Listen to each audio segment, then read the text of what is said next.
Oke guys, welcome back to Daily Charting with Toshi, di mana kita akan daily chart your favorite cryptocurrencies. Oke, dalam 24 jam terakhir, crypto market terkoreksi sebesar 1,88%. Dengan total market cap mencapai di 1,25 triliun US dollars, dengan penurunan Bitcoin dominan sebesar 0,06%, dan penurunan volume juga sebesar 5,42%. Normal terjadi koreksi ya. Untuk Bitcoin terjadi koreksi sebesar 1,7% dalam 24 jam terakhir.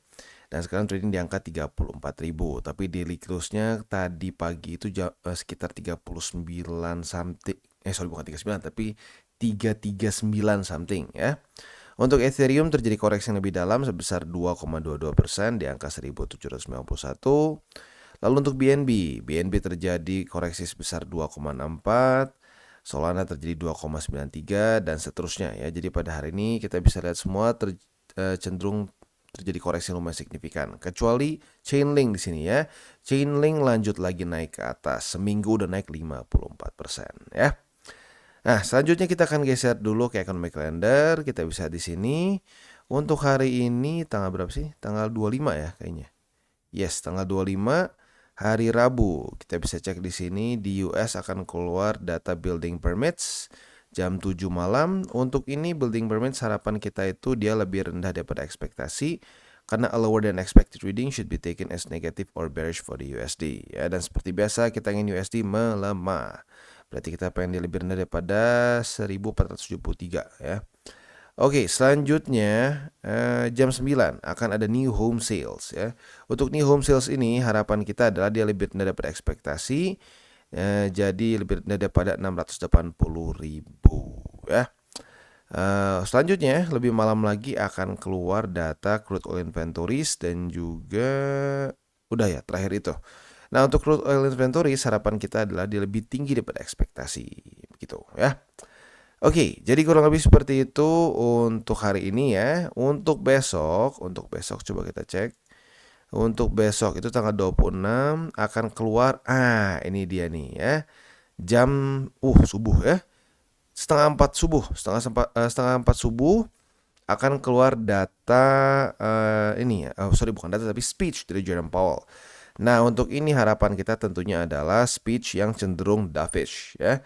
Kata-kata seperti kita tidak akan meningkatkan interest rate, atau mungkin kata-kata yang seperti kita akan mulai melakukan QE. Nah, kalau seperti itu bisa terjadi, itu akan membuat indeks dolar melemah dan membuat risk on aset cenderung meningkat ya. Jadi jangan lupa nanti jam 4 subuh mungkin buat lu yang menonton silakan ya, tapi jangan sampai jadi nggak bisa tidur sama sekali ya, karena subuh jam setengah 4 malam. Oke, selanjutnya kalau kita lihat lagi malamnya akan ada core durable goods ya. Core durable goods orders dan juga akan keluar data GDP dan juga initial jobless claim. Yang terakhir adalah pending home sales ya. Jadi besok padat ya, dari subuh sampai malam datanya banyak. Dan sekali lagi mengingatkan ini jam setengah 4 subuh ya. Jadi buat lo yang pengen lihat silakan, biasanya ada di Bloomberg ya. Oke, selanjutnya kita akan geser ke sini ya, ke news. Nah, news ini ngomongin soal apa? Peran kripto di konflik Hamas Israel ya, katanya bikin Israel ketar-ketir. Nah, jadi peran mata uang kripto dalam peredaran kelompok militan kembali mendapat sorotan menyusul konflik terjadi antara Hamas dan Israel ya. Nah, jadi seperti yang kita tahu, siapapun dapat mengatur dompet kripto gitu ya. Mereka bisa pakai hardware wallet, kirim langsung lewat situ, atau bisa juga mereka itu mengirimnya via wallet di exchange. Nah, tetapi wallet di exchange seperti data dari kemarin-kemarin ya, ada beberapa wallet dari Hamas yang ditutup oleh beberapa exchanger begitu. Nah, tapi lagi-lagi itu bukan masalah sebenarnya ya. Selama ada yang mau pakai selama ada yang mau dibayar pakai kripto, mereka bisa set up ya hardware wallet atau hot wallet ya. Setelah itu ya mereka langsung cairkan saja begitu ya. Dan selain itu juga ada berbagai macam cara lain seperti menggunakan mixers dan lain-lain supaya si transaksinya itu lebih tidak terlacak begitu. Jadi ya ada benar ya. Kripto ini bisa membantu pendanaan tanpa sanksi dari US. Seperti yang kita tahu US sekarang menguasai semua urusan sanksian ya, sanksi finansial gitu karena semua menggunakan dolar.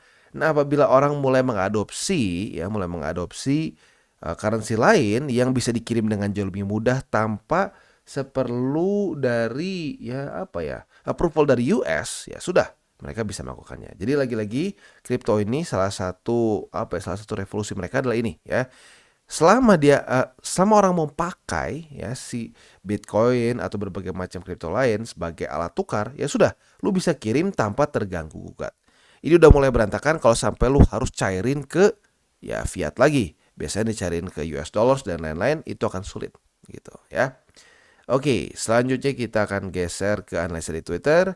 Kita ngomongin soal struktur resisten kemarin ya, yaitu 30.000 sampai 31.000 gitu ya. Kita bisa di sini akhirnya terjadi suatu breakout yang jelas. Ini juga membuat pola double bottom kemarin ya. Double bottom di sekitar 25 ribuan. Nah, double bottom ini biasa setelah retest, target selanjutnya di sini struktur ya sekitar 38 kalau menurut di sini ya. Tetapi biasanya akan terjadi dulu retest di bawah sini. Nggak selalu, tapi biasanya ya. Jadi sebagai resisten di retest ya. Nah, jebol udah gitu, resisten berubah menjadi support. Setelah itu baru naik lagi ke atas membuat higher high ya. Sekali lagi, dengan catatan tidak harus, tetapi biasanya seperti itu ya. Oke, selanjutnya kita akan geser ke TA kita. Untuk Bitcoin kita bisa di sini ya. Masih sama permasalahannya seperti kemarin, yaitu ketahan di angka 34.886 ya. Dan buat yang sudah punya posisi short sekarang, ya sudah dalam keadaan profit tentunya ya. Nah, PR-nya masih sama seperti kemarin. Gua sih masih berharap yang penting dia bisa bertahan di atas dari 32.000 gitu ya. Dan kalau ngomongin di daily di weekly ya, di sekitar 25.500 lah ya. Jadi intinya garis besarnya adalah di daily bertahan di atas dari 32.000 gitu ya. Itu kurang lebih untuk daily-nya. Untuk di weekly-nya Bitcoin kita bisa di sini. Yang menjadi PR bagi dia adalah ini ya. Kita bisa lihat di sini bull support band itu ada di angka 28.400 lah ya, 28.400-an lah ya. Mirip-mirip sama seperti MA200. Nah, PR besar buat mereka apa? PR mereka adalah semoga weekly close dari Bitcoin pada minggu ini sangat tinggi ya. Sehingga apa yang terjadi? Sehingga yang terjadi adalah dia bisa naik nih. Bull support band-nya naik signifikan. Dengan dia naik signifikan, saat dia retest nggak perlu jauh-jauh ke bawah gitu ya. Itu PR untuk di weekly-nya ya.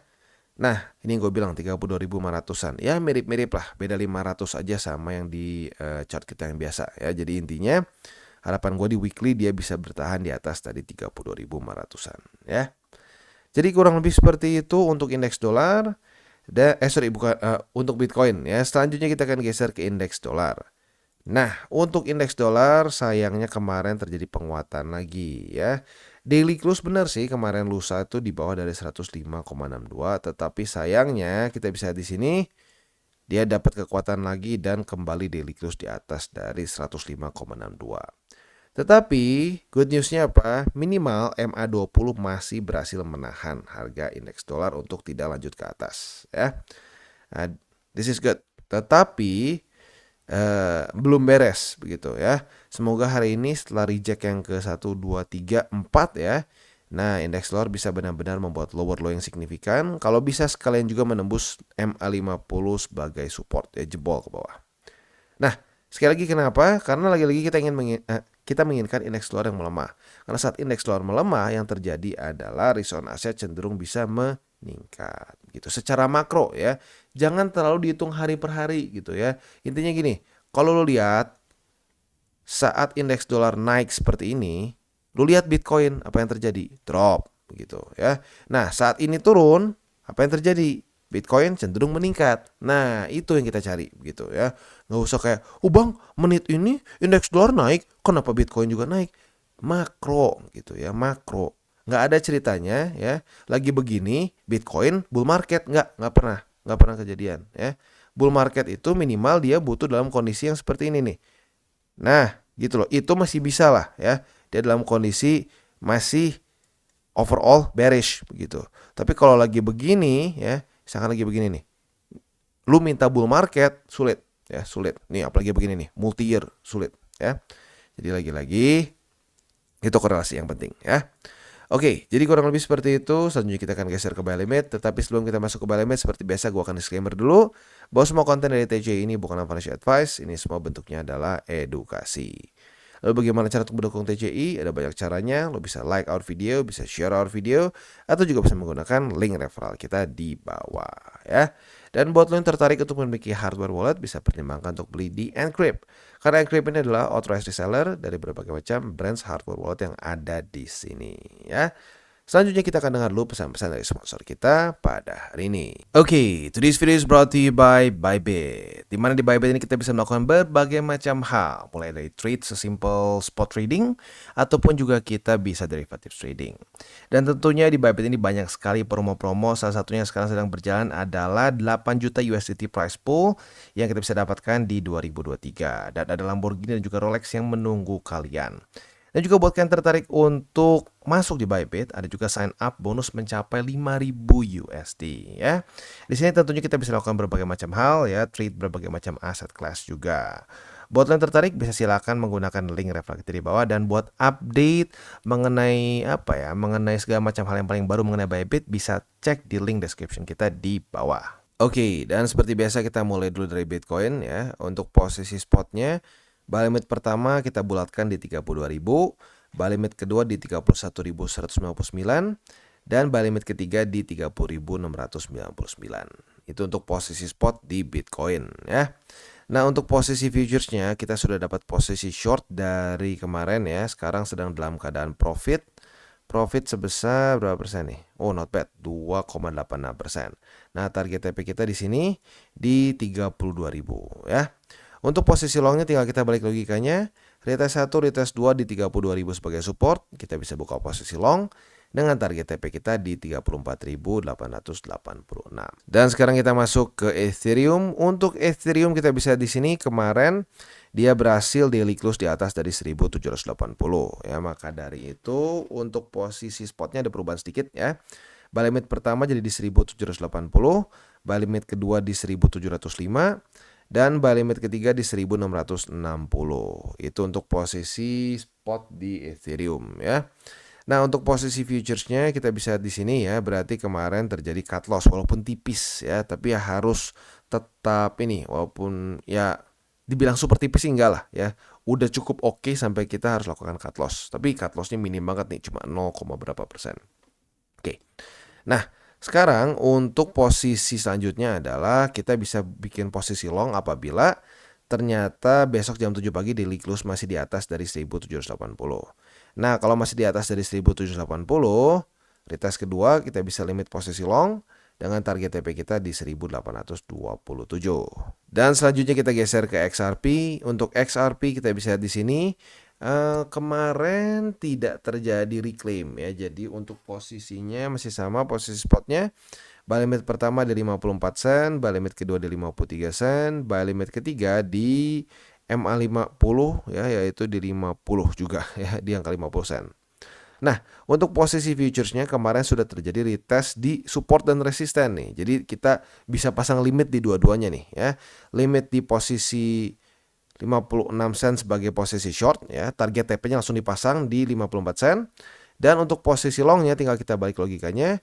Apabila terjadi retest kedua di sini ya, berarti kita bisa buka posisi long dengan target TP-nya di 56 sen. Dan selanjutnya kita geser ke Cardano. Untuk Cardano kita bisa di sini kemarin dia reclaim, atau lebih tepatnya kemarin lusa dia reclaim, dan untungnya pada hari ini dia berhasil mempertahankan 27 sen ya. Jadi buy limit pertama masih sama di sini ya.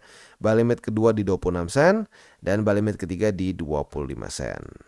Nah, untuk posisi futuresnya kemarin itu sudah terjadi retest pertama. Hari ini sudah terjadi retest kedua sebagai support ya, si 27 sen ini. Artinya kita sudah punya posisi long dengan target TP kita di 29 sen ya. Untuk posisi shortnya tinggal kita balik logikanya. Retest 1, retest 2 di 29 sen sebagai resisten. Kita bisa buka posisi short dengan target TP kita di 27 sen. Dan selanjutnya kita masuk ke Chainlink. Untuk Chainlink kita bisa di sini kemarin masih gagal ya, masih gagal untuk menembus $10 lebih 94 sen. Tetapi pada hari ini kembali terjadi retest ya, dan dia meningkat sebesar 9,66% for now ya. Jadi untuk posisi spot masih sama, buy limit pertama $9 lebih 30 sen, buy limit kedua di $8 lebih 36 sen, dan buy limit ketiga yang lebih jauh daripada di sini ya, kita bisa pilih MA50 di $7 lebih 38 sen ya. Untuk posisi futuresnya, posisi short kita kemarin masih kita bisa pertahankan karena belum terjadi daily close di atas dari $10 lebih 94 sen ya. Kalau ternyata besok jam 7 pagi daily close di atas dari sini, ya berarti kita cut loss ya. Tetapi selama dia masih daily close di bawah, kita bisa pertahankan ya. Jadi kurang lebih seperti itu untuk posisi shortnya. Untuk posisi longnya tinggal kita balik logikanya. Retest 1, retest 2 di $9 lebih 30 sen sebagai support.